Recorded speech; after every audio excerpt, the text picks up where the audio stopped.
آخ الهی بمیرم برات. بابا همه مدارکم گم کردم، چیکار کنم؟ شناسنامه ندارم. کارت ملی، گواهینامه.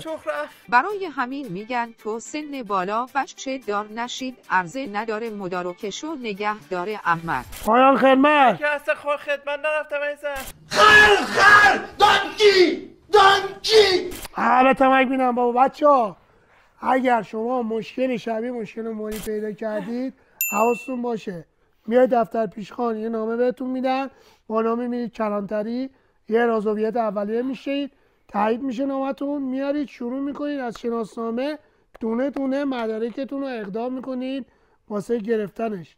پس راه واسه این داستان وجود داره. آره اروا اما گرفتن شناسنامه از 1 تا 2 ماه زمان میبره که شما شناسنامه‌تون بیاد.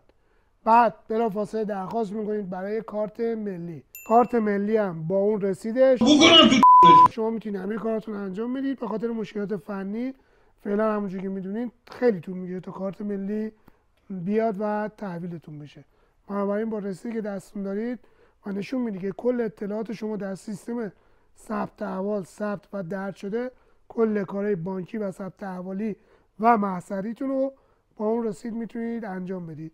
وقتی که این دو تا رو گرفتید که بقیه مدارک هم طبق روال هر اداره انجام میشه. مدارکمون گم شد، لازمه به جایی اعلام کنیم. آقای سیم جون بهتر اقدام کنید، به کلانتری محل اطلاع بدید، یه صورت جلسه بدید که مدارکتون رو گم کردید تا 1% اگه سوء استفاده برای مدارکتون شد، مدرکی داله برای اینکه اعلام گم شده کردید شما قبلا داشته باشید. محمد رضا جیگر تو این مدت که مدارک نداریم کاری میتونیم بکنیم؟ متاسفانه توی این مدتی که مدارک رو ندارید خب محدودیت زیاد دارید، احتمالاً کارهای بانکیتون رو انجام نتونید بدید، محضرها برای احراز هویت و انتقال سند نتونید کاری انجام بدید، باید منتظر باشید. من اینکه مورد خیلی فورسی باشه که اونم باید به ثبت احوال مراجعه کنید و برگه داله بر احراز هویت خودتون رو اونجا تهیه کنید، ولی معمولا جواب نمیده، باید منتظر باشید تا مدارکتون بیاد. این همه حرف زدی هزینه شه، بگو آقای سیم. هزینه تقریبی گرفتن شناسنامه و کارت ملی هر کدوم حدود 100,000 تومان. 100,000 تومان کارت ملی، 100,000 تومان شناسنامه. محمد طلا همزمان میتونیم برای شناسنامه و کارت ملی اقدام کنیم یا نه؟ شما باید اول برای شناسنامه اقدام کنید،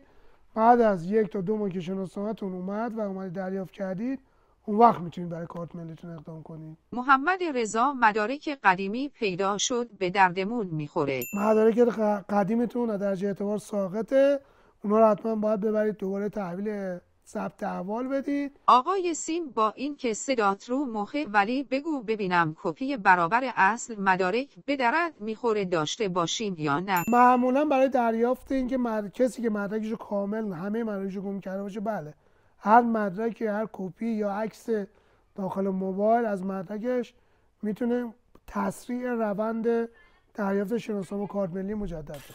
زیاد زر نمیزند؟ زیاد زر میزنی؟